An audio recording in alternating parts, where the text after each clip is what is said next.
All right, let's take a first pass at the first question, see what kind of goal we get. Awesome. Everybody ready? Video.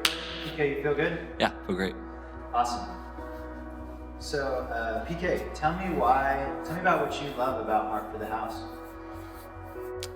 Heart for the House, such a special Sunday. It's a unique Sunday. It's this one little season out of our whole year where the focus isn't on self, it's on what God can do through me.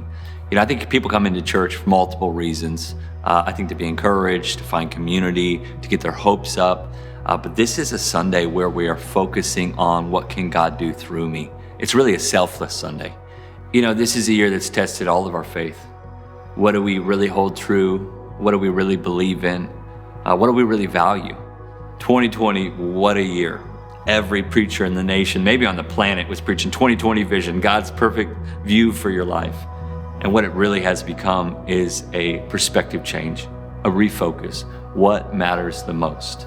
And I think people are seeing that family matters and marriage matters. I think we're all feeling that we need to be not just people that receive hope for ourselves, but we have to be a funnel of hope for the world around us. And so this year of crazy refocus, I think gives us an opportunity to really focus our faith. What is God wanting to do? How can I be a part? You know, it's our time for us to be used by God for something so much bigger than us. I think one of the most important questions a believer can ask, especially if they're trying to grow in their faith, is what is God asking of me? You know, we say this is not about equal giving, it's about equal sacrifice. Everyone's space and time looks different.